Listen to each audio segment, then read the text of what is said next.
What's up, everyone? Welcome to TYT. I'm Ana Kasparian, and joining us today is Benjamin Dixon, because guess what? Damage Report isn't the only show that gets to have all the fun. Ana, thanks so much for having me, Ana.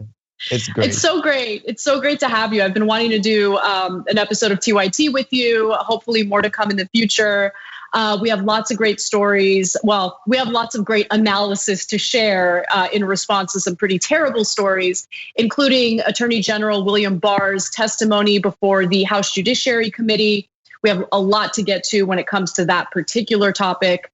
And we're also going to talk about what Democrats and Republicans are thinking, what they're doing when it comes to financial relief, economic relief, in response to this horrible pandemic. Later in the show, of course, we're also going to discuss some updates on coronavirus and, unfortunately, a viral video on social media featuring a doctor who thinks that gynecological issues are caused by having sex with demons in your dreams. That happened.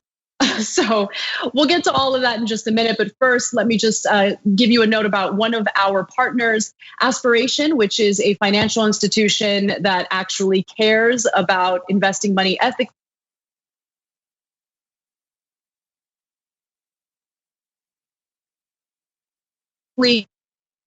It's Aspiration, and you can get a chance to win an e-scooter, an electric scooter. So to learn more information about this, just go to tyt.com/greensummer for your chance to win. You must sign up for a free spend and save account and register your account in order to enter to win. And listen, if you have already opened an account and you want to take part in this competition, you can still do it. The way that you enter is through referring friends to Aspiration. So again, just go to tyt.com/greensummer. That's where you will learn more information about it. All right.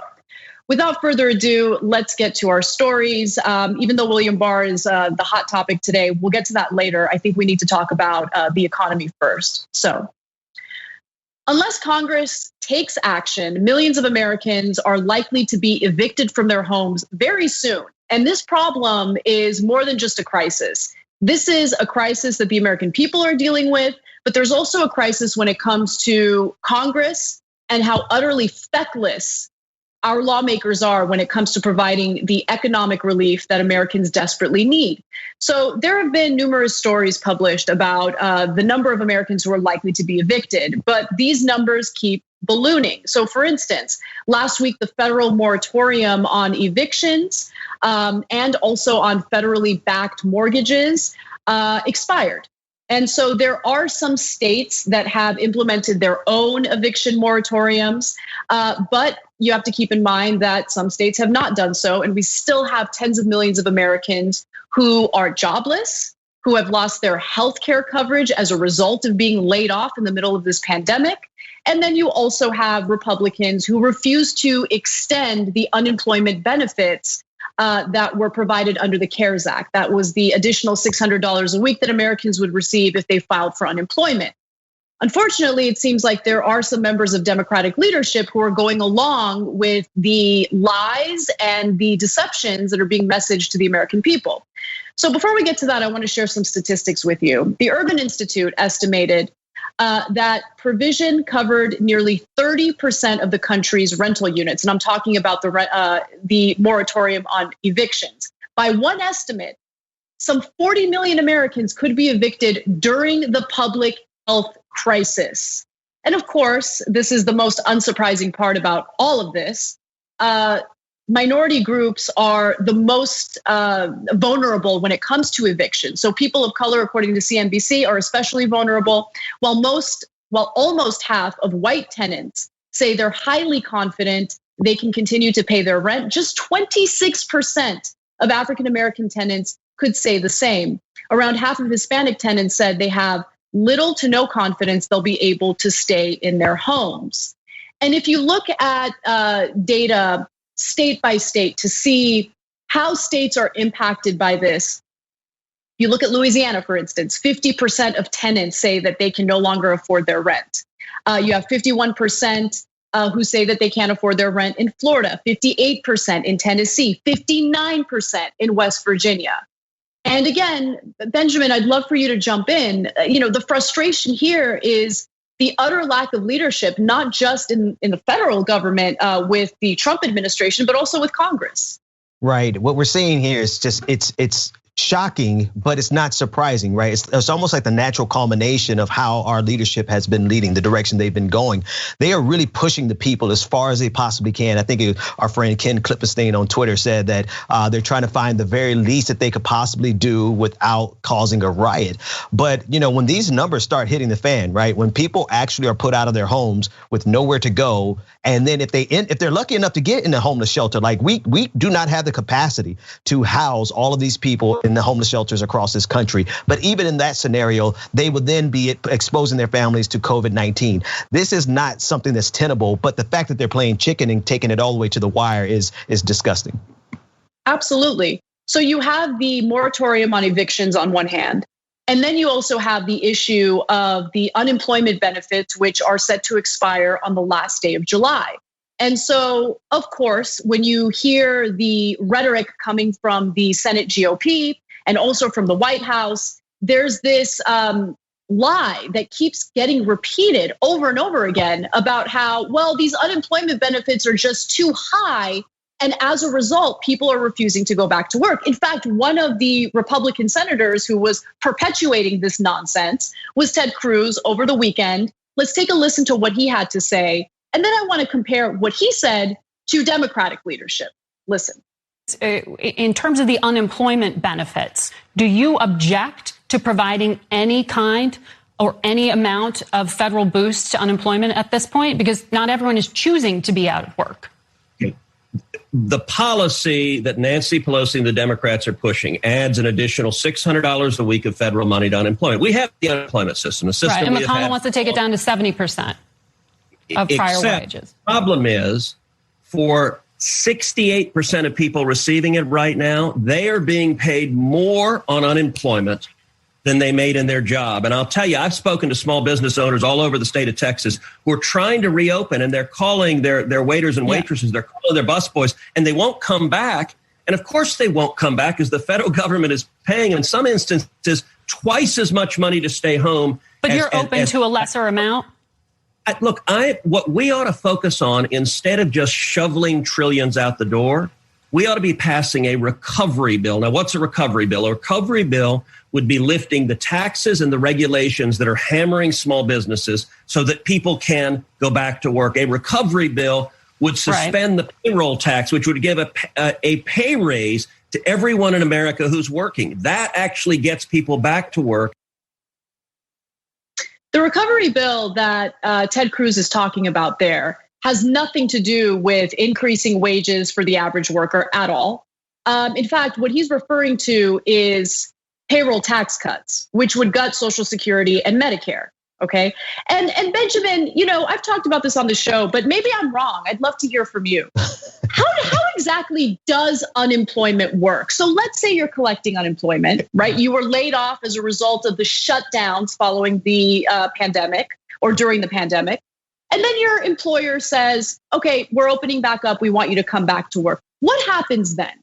Exactly. You get no more benefit if you have the opportunity to work. There is a small provision in the CARES Act that says that they are not required to search for work during the pandemic. But in any normal case, if you're offered work and you turn it down, you no longer get that unemployment benefit. And then they snuck something in there. Mitch McConnell's trying to give people 70% of their prior wages. We're talking about people whose wages were not sustainable in the first place, people who couldn't afford to pay rent, and now you only want them to get 70%. Listen, I've been on unemployment and I've seen it's like $240 a week. And that's just not something that you could live on, especially when you're taking care of a family. So they're playing the same game they always play. Absolutely. And so they're lying about how the system works and essentially defaming people who need to rely on unemployment during this pandemic. And then on top of that, the argument just on its face is disgusting because even if what they were saying were true, which it's not, don't you think that there's a problem that $600 a week is so much more than what employers are paying their employees, right? So if in the middle of this crisis, this CARES Act has provided more of a stable income for the average American than what corporations and companies in this country offer to their employees, that's a problem. That's a huge problem. Yeah. But unfortunately, House leadership, like House Majority Leader Steny Hoyer, seem to completely buy into this narrative. Here he is. Some Republicans say is that $600 serves as a disincentive to go back to work. It is more in some cases than they say that people were making at the beginning. So what do you say to that? And I think that's an argument that has some validity to it, and we ought to deal with that. I just want to make sure I'm hearing you correctly. It does seem like you might be willing to come off some from $600, not to $200, but you're not demanding $600 or bust? Look, it's not $600 or bust. You don't. Speaker Pelosi said the other day, which I thought was a great line, we don't have red lines, we have values. And we're going into these negotiations with values. To say that if 600 or nothing, no, that's not where we are. Okay. We're prepared to discuss this. Yeah, absolutely pathetic. Benjamin, care to comment on the values of Democratic leadership? Yeah, thank you for setting it up exactly like that, because Nancy Pelosi always talks about this phrase, show me your budget, show me your values. They showed us their budget last week when they refused to take 10% off of the Pentagon budget.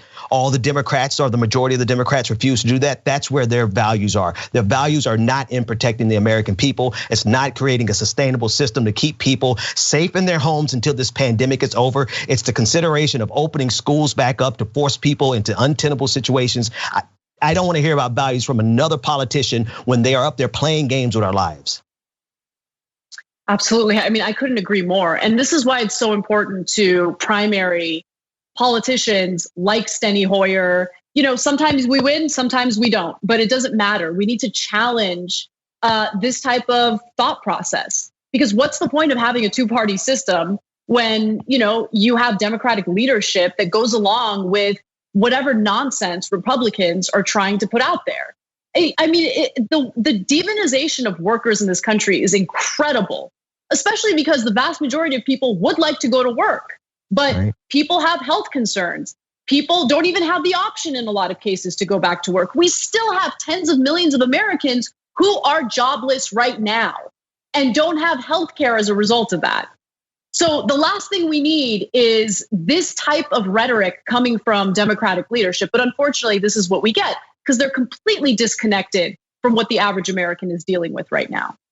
And I would say that they're complicit, right? At this point, like for years, I always thought the Democrats were either just feckless or they're cowards, but they are complicit with this. They have enough people working on their staff to know everything that we know and then some. And the fact that they come out here and this is what they want to say, they are complicit with the ruling elite who do not care. I have to watch my mouth when I talk about these people. They do not care about the working class.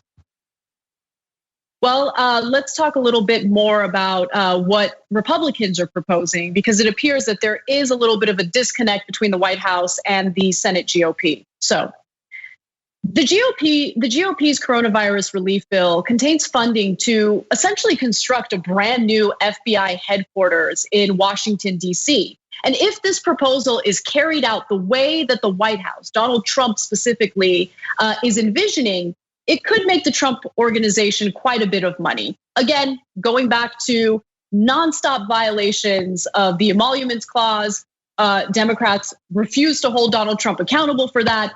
And now we see in real time, we've been seeing in real time, how much of an impact it has on our tax dollars and decisions that are made by Congress. So Trump would like this brand new building in Washington, D.C.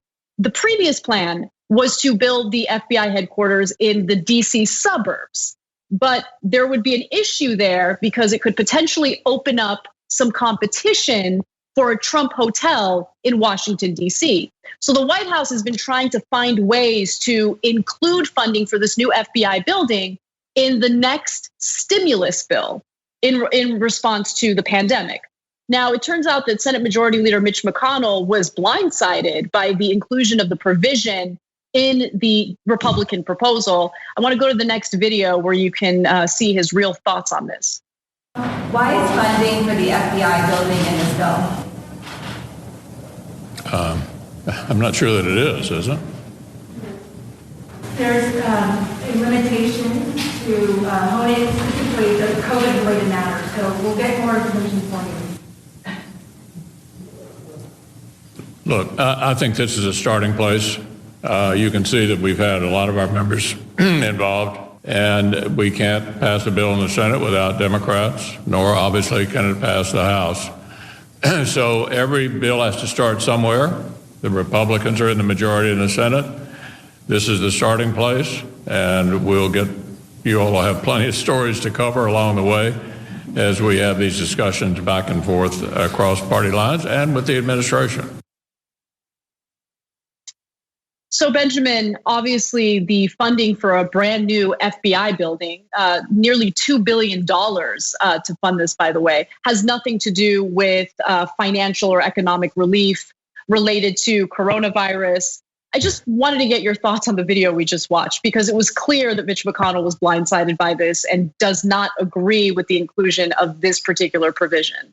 But you forget, Anna, inside of it, of the bill, it says that it's to help the FBI prepare for the coronavirus. So, I'm not sure exactly how they're going to prepare for it when it's a full-blown pandemic in this country, and it's kind of late for that. But the rub here really is Donald Trump's role in this, and the role his concern with the FBI building potentially becoming some competition for him. But when I researched this story a little more, and I went back to some of the talking points they gave originally in 2018, they really cast this as something as because Donald Trump is a real estate mogul, and that because he has the insight and he has the ability to make sure that the American taxpayers get the best deal. And that was kind of the end of the conversation. I think what has to happen here is that reporters have to press every single day that this comes up, but they should not have ever stopped back in 2018 and just accepted at face value that because he made some money in real estate that he was qualified to dictate where the FBI headquarters should be stationed. Yeah, I totally agree with you. I mean, asking reporters to do their jobs shouldn't be difficult, but apparently exactly. And Mitch McConnell isn't the only Senate Republican who is against funding this new FBI building in Washington, D.C. Senator Lindsey Graham was asked about it, and he said that makes no sense. And Senator John Barrasso also said that this funding should actually go through the annual government funding bill instead, and added, to me, it's not coronavirus related. Now, let me be clear. I'm not giving Republicans any brownie points. I mean, they have covered up for everything Donald Trump has done time and time again. So it wouldn't surprise me that the Trump administration would find some shady ways to sneak in funding for this new FBI building. But yes, the FBI building that's currently in DC is near the Trump Hotel.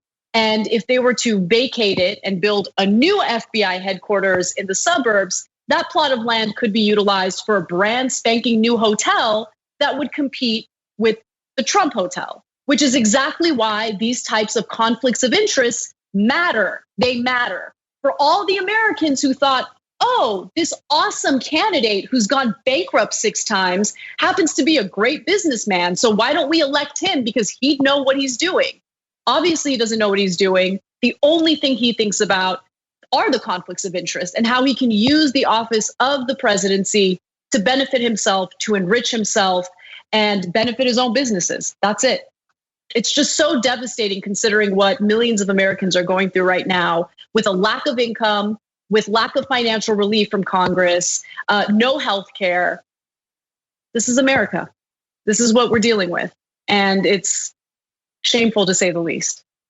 We have to take a break, so let's do that. And when we come back, we have more for you guys, including Donald Trump now very overtly attacking Anthony Fauci. And later in the show, of course, we have much to get to when it comes to Attorney General Bill Barr's testimony in front of the House Judiciary Committee. Come right. We need to talk about a relatively new show called the Republic, or UNFTR. As a Young Turks fan, you already know that the government, the media, and corporations are constantly peddling lies that serve the interests of the rich and powerful. But now there's a podcast dedicated to unraveling those lies, debunking the conventional wisdom. In each episode of the Republic, or UNFTR, the host delves into a different historical episode or topic that's generally misunderstood or purposely obfuscated by the so-called powers that be, featuring in-depth research, razor-sharp commentary, and just the right amount of vulgarity The UNFTR podcast takes a sledgehammer to what you thought you knew about some of the nation's most sacred historical cows. But don't just take my word for it. The New York Times described UNFTR as consistently compelling and educational, aiming to challenge conventional wisdom and upend the historical narratives that were taught in school. For as the great philosopher Yoda once put it, you must unlearn what you have learned. And that's true whether you're in Jedi training or you're uprooting and exposing all the propaganda and disinformation you've been fed over the course of your lifetime. So search for UNFTR in your podcast app today and get ready to get informed, angered, and entertained all at the same time.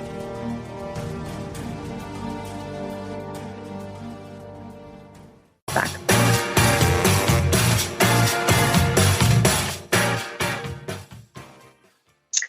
Welcome back to TYT. Ana Kasparian and Benjamin Dixon with you. Such a pleasure to have you, Benjamin. That was such a great segment. Thanks for having me, Anna. It's always a pleasure. I'm like fangirling here. All right, so I'm going to read a few member comments. And actually, I'm going to start off with a super chat comment because it's so on point. Crystal, thank you for making this point. Remember, $600 a week equates to $15 an hour for a 40-hour work week. The people have been staying afloat because they had a living wage. Can't have that now.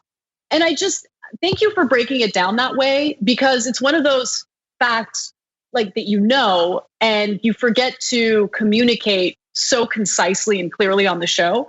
So, and when I say you, I mean me. I failed to do that. So I love that you made that point. And when you look at the way economists have discussed how Americans have spent that money, it's actually pretty incredible. Like they're impressed by it, because for the first time in a long time, so many Americans are able to like put some money aside in savings, pay down some of their debt, pay down some of the bills that they've been, completely drowning under. And it's amazing how you hear these like success stories with a policy and Congress has the wrong take on it. Like, oh wait, we did something that worked? No, let's get rid of that. It's infuriating.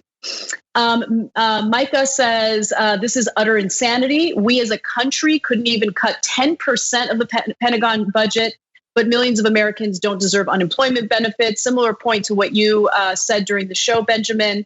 And Gabby Marita says, oh my God, yes, Ben Dixon is here. I love seeing more cross-pollination. I love it. It's an interesting way of putting it. Glad to be cross-pollinated. Okay. Yeah. Between my favorite progressive outlets like the Majority Report and the Benjamin Dixon Show, waving from across the river in Cambridge, Ben. Oh. Thank you, Gabby.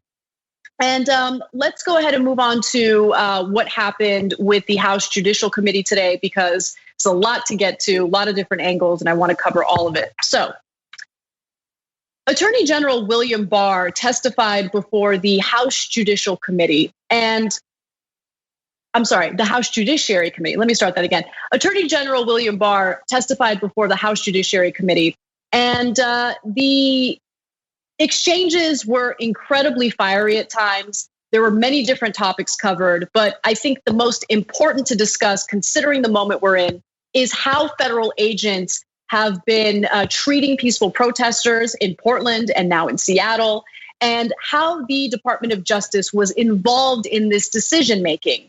So without further ado, I want to start off with one of the more notable exchanges, which happened between Congressman Jerry Nadler and William Barr. Let's take a look. Yes or no? Have you discussed the president's re-election campaign with the president or with any White House official or any surrogate of the president?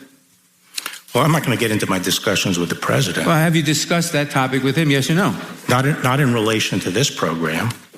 I didn't ask that. I asked if you discussed that with... I'm a member of the cabinet and there's an election going on. Obviously, the topic comes up. The answer is yes. Well, the topic comes up in cabinet meetings and other things. It shouldn't be a surprise that the topic of the election... I didn't say I was surprised. I just asked if you'd done that.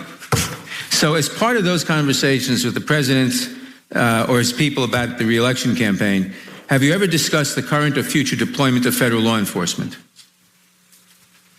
In connection with what?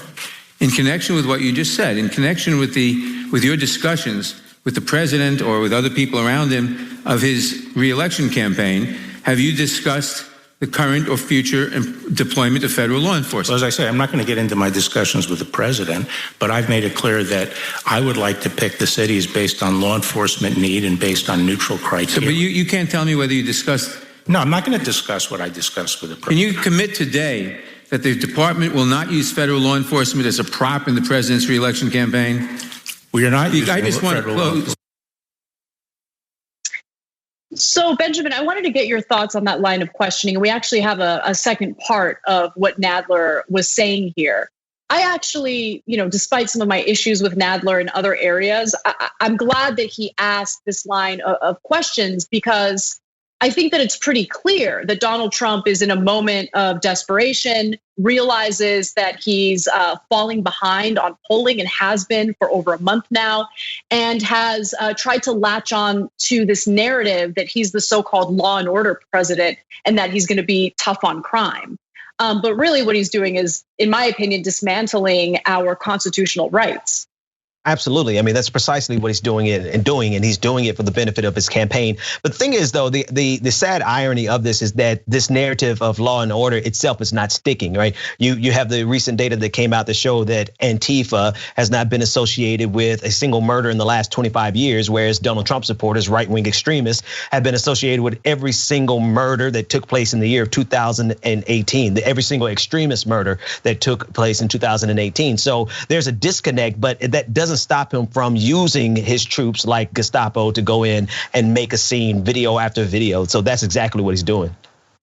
Yeah, and it's just so fascinating, because we've already seen a Trump campaign ad fear-mongering about how, this is what Biden's America is going to look like, except this is what your America looks like. And he's only further escalated tensions and escalated violence in places like Portland by getting federal agents involved. And so I'm glad that, William Barr and Donald Trump are getting called out for this. I think it's hilarious that William Barr is pretending as though like he's shocked that people would honestly see what's going on here, right? Like his facial expressions in that video cracked me up. But let's go to the second part of this exchange and see what Barr has to say.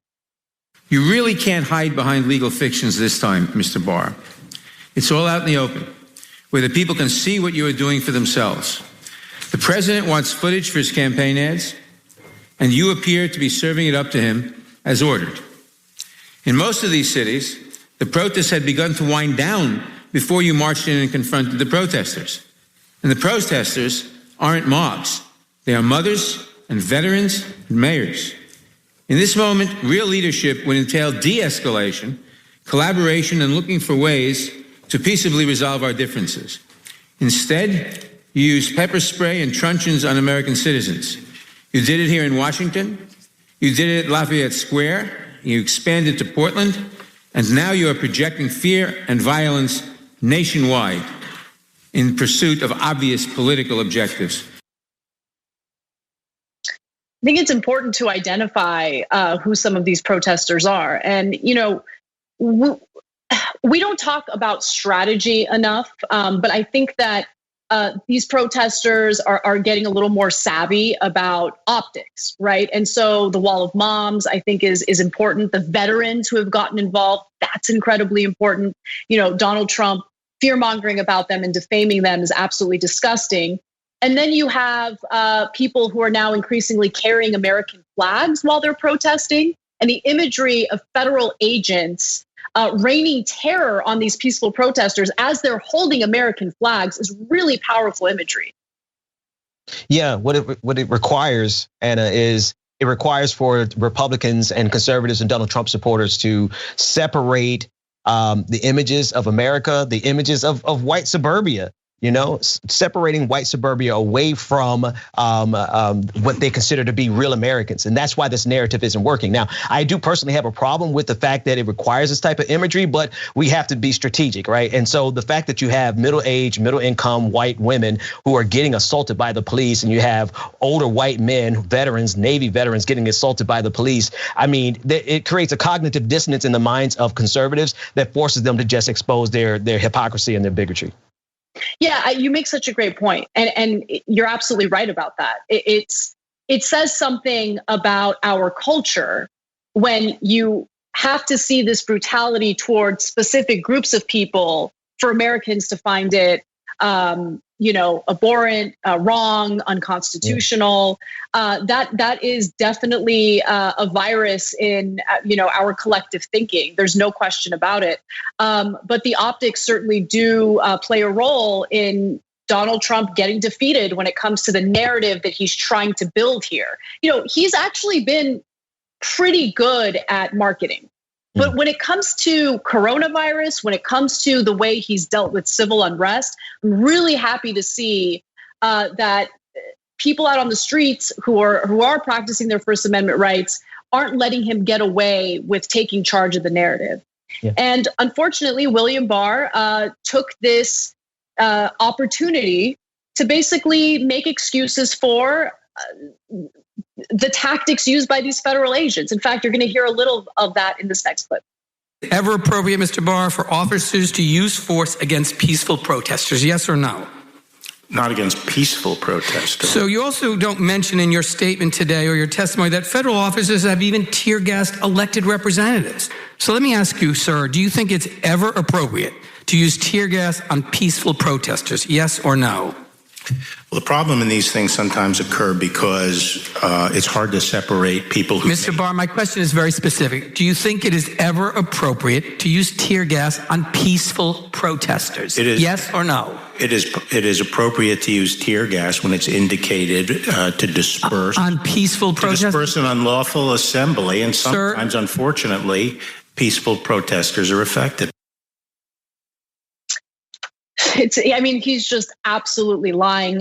We've shown you so many videos of peaceful protesters who are doing absolutely nothing wrong. When we first learned about the deployment of federal agents, it was because they were showing up in unmarked cars, wearing military fatigues, but with no tag or label indicating that they were from Customs and Border Patrol, no indication that they were federal agents. They were snatching peaceful protesters up, shoving them into vans, and detaining them without any charges, no probable cause.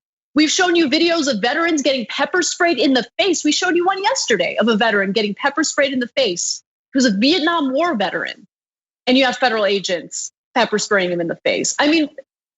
It's so frustrating, Benjamin. It's so unbelievably frustrating to sit here and listen to those lies. Luckily, some Democrats did a really good job in, dismantling Barr's nonsense. But it's still infuriating to see what the Trump administration is doing, and honestly, how fragile our constitutional rights are. That's the thing, right? I was going to say something totally different, but I think people really have to take in consideration how fragile this country is in general. Once we got somebody in the White House who just did not care, he had no shame, he didn't care about protocol or decorum, and he absolutely doesn't care that they are defining peaceful protesters based on their political ideology. That's where we are right now. So if you are a person out there protesting against Donald Trump, then you are seen as a threat and you are not viewed as a peaceful protester. I don't care how much Attorney Barr tries to prevaricate around that. It's clear because when we've seen the opposite coming from right-wing protesters, they're treated with love and kind and the white glove treatment. Yeah, when it came to the coronavirus protests. These were right wingers who were furious about social distancing and about businesses shutting down. And, I had a little bit of empathy for them because I can totally understand that if Congress is not meeting your needs financially during this pandemic and your businesses are shut down, yeah, people are going to get angry. But you had some of these protesters showing up to Capitol buildings completely armed. And the treatment by Republican lawmakers was, well, Second Amendment. At the same time, we did the story about a young man who was shot and killed by a driver who was intentionally trying to drive into a crowd of protesters. And the cops were making excuses for it because he was open carrying an AK-47 type rifle. And so I bring that up because which one is it? Are Second Amendment rights protected only in instances that benefit the right wing, or are they protected for all? I saw a quote from, I don't know who it was, the original quote is attributed to, but Chris Hayes put it on Twitter today. And he said that in this kind of instance, it's anything and everything for our friends and rule laws and order for our enemies. And that's really what we're facing. They give an extended amount of grace to anyone who's on their side politically. And if you so much as spray graffiti, I mean, remember that's the images that they were tweeting out. The Department of Homeland Security acting secretary Chad Wolf, he tweeted out images of graffiti as a justification as to why they're bringing down the federal troops. Whereas when they threatened the lives of the governor of Michigan, right, threatening to take her out of power, nothing. They just stood there and smiled. Incredible. So I want to talk about Pramila Jayapal. I'm going to reset this because I think her exchange was something to be celebrated and applauded. So Representative Pramila Jayapal had an excellent line of questioning for Attorney General William Barr as he was testifying before the House Judiciary Committee. What I love about this video is her strength and her unwillingness to back down. Let's watch. When protesters with guns and swastikas and I am Confederate aware of flags, excuse me, protesters Mr. in Barr, the this federal is government. my time and I control it. You are aware of certain kinds of protesters, but in Michigan, when protesters carry guns and Confederate flags and swastikas and call for the governor of Michigan to be beheaded and shot and lynched, somehow you're not aware of that. Somehow you didn't know about it, so you didn't send federal agents in to do to the president's supporters what you did to the president's protesters. In fact, you didn't put pepper balls on those protesters. So the point I'm trying to make here, Mr. Barr, that I think is very important for the country to understand is that there is a real discrepancy in how you react as the Attorney General, the top cop in this country, when white men with swastikas storm a government building with guns. There is no need for the president to, quote, activate you because they're getting the president's personal agenda done. But when black people and people of color protest police brutality, systemic racism, and the president's very own lack of response to those critical issues, then you forcibly remove them with armed federal officers, pepper bombs, because they are considered terrorists by the president. You take an aggressive approach to Black Lives Matter protests, but not to right-wing extremists threatening to lynch a governor if it's for the president's benefit. Did I get it right, Mr. Barr? I have responsibility for the federal government, and the White House is the seat of the executive Mr. Barr, let me just make it clear. You are supposed to Michigan represent authorities the can people handle of the United States of America, not violate people's First Amendment rights. I can definitely say, as someone who's had to sit here and talk about stories involving the Trump administration and its dismantling of our constitutional rights, and just like the utter frustration that I've felt watching a video like that, Ben, it made my day, really, to see that kind of strength, especially from someone, I know she's a progressive, but she's still part of the Democratic Party. And the Democratic Party has been so frustrating when it comes to so many issues. To see Pramila Jayapal speak up like that and not let William Barr get away with his expected lies, it felt good. It felt good to say the least, but I want to open it up to you. Yeah, no, it definitely felt, it was cathartic to say the least. But this is how we have to approach them. Like this is the baseline. Like we're not playing around with people who are going to engage in good faith. They will burn this system to the ground in order to maintain political power. And if we don't understand the score, if we keep playing with them as though we can all go and get a scotch or a bourbon after we get done arguing on the Senate floor, then we're going to continue to lose our constitutional rights, and we're going to wake up and be in a further right-wing country than we are now, if you can even imagine that. Yeah, you crystallized it for me, because I didn't really know how to put into words what it was about that video that spoke to me. But you're right. It's one of the rare instances where you see a member of the Democratic Party treating a member of the Trump administration the way he should be treated, an individual who does not argue on good faith, an individual who doesn't value our system of government, who doesn't value our rights, our freedoms, who would love to solidify and increase and expand the power of the executive branch. I mean, he's very clear about that. He's been very clear about that. That's who William Barr is. And to see someone finally follow through with a line of questioning that someone like William Barr deserves was cathartic, to say the least, and felt for the first time in a long time that someone was actually fighting on behalf of the people. So I really appreciate that video and that exchange by Representative Pramila Jayapal. I hope you guys enjoyed it too. We got to take a quick break, but we have more from this hearing, including the topic of Donald Trump pardoning all of his disgusting buddies. We'll be right back. At TYT, we frequently talk about all the ways that big tech companies are taking control of our online lives, constantly monitoring us and storing and selling our data. But that doesn't mean we have to let them. It's possible to stay anonymous online and hide your data from the prying eyes of big tech. And one of the best ways is with ExpressVPN. ExpressVPN hides your IP address, making your activity more difficult to trace and sell to advertisers. ExpressVPN also encrypts 100% of your network data to protect you from eavesdroppers and cyber criminals. And it's also easy to install. A single mouse click protects all your devices. But listen, guys, this is important. ExpressVPN is rated #1 by CNET and Wired magazine. So take back control of your life online and secure your data with a top VPN solution available, ExpressVPN. And if you go to expressvpn.com/TYT, you can get 3 extra months for free with this exclusive link just for TYT fans. That's expressvpn.com/TYT. Check it out today.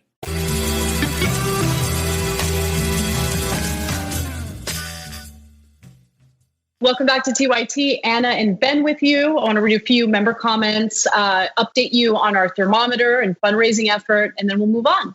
So Eclectic Miscellanea from our member comments, and you can become a member by going to tyt.com/join, writes in and says, I love the word feckless, especially when Anna says it forcefully.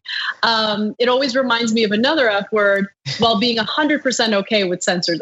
Yeah, I think I have noticed that I emphasize certain words, and I think subconsciously it's because I want to curse, but that's literally why I use it, Anna. It has the same impact for me. Right. Because like you have that urge, and you need like it's an itch, and you want to scratch it, and it's like a good way of doing it without getting in any trouble. Someone who loves Bernie Sanders writes in and says, I've said this before, but this rule of thumb never seems to fail.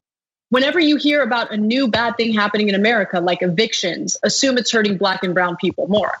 That's right, because inequality is a serious problem in this country, but it's further exacerbated for minority groups. There's no question about it. And we're seeing that happen right now when it comes to the demographics that are most impacted by coronavirus in terms of illnesses and deaths, when it comes to evictions. And it just, this pandemic, Ben, I mean, I feel like it's really highlighted every societal ill we have. And you would think that it creates an opportunity for lawmakers to actually do something. That was my naivete at the beginning of this pandemic. I actually thought we were going to make a better society, but here we are. I know. It's so depressing. So let's take a quick look at the thermometer. This is our fundraising effort to keep TYT stable and afloat. And so for this month, we're at 175,950. Please go to tyt.com/go so we can be funded by you rather than corporations or any company that we disagree with. So with that said, let's move on to our next story. During Attorney General William Barr's testimony before the House Judiciary Committee, he brought up something that's been debunked over and over again regarding race and crime. Let's hear what he had to say. The demonization of the police is not only unfair and inconsistent with principles of all people should be treated as individuals, but gravely injurious to the inner city communities. When communities turn on and pillory the police, officers naturally become more risk averse and crime rates soar. Unfortunately, we are seeing that now in many of our cities. The threat to Black lives posed by crime on the streets is massively greater than any threat posed by police misconduct. So he is, repeating this whole Black on Black crime narrative, which of course is incredibly misleading. And so, look, I have some facts and figures to share, and we'll get to that in just a second. But I want to open this up. Ben, I don't know how many times this needs to be debunked, right? And so, but okay, let's do it. Let's go ahead and respond to this nonsense. Yeah. I mean, we're gonna have to debunk it every day because they have no intention of engaging in good faith with us, right? Black on black crime does not exist any more than white on white crime exists, right? It's a caricature. It is something that they use as abuse to demonize the black community, to vilify us, to make it seem like there's some an inherent moral failing in black people, that we have crime unlike any other community. White people kill white people at the same, nearly about the same rate. Hispanic people kill Hispanic people at about the same rate as black people kill black people. So what it really is a testament to the fact that we kill people who we live next to and the people who we know. So if anything this says is that we still have a pretty segregated community in this country because we don't have a lot of interracial murder. We're killing our neighbors and we're killing the people that we live next to. Yeah, this is one of the things that always frustrates me about right wingers who claim, no, we have the right laws. I mean, what do you mean systemic racism? Systemic racism doesn't exist, and they'll note that everything is desegregated, except it's not. Right. On paper, it might be deemed that segregation is wrong and illegal. But if you look at what inequality does, and how communities certainly are segregated, then you'll understand why it is that white on white crime is very prevalent, black on black crime.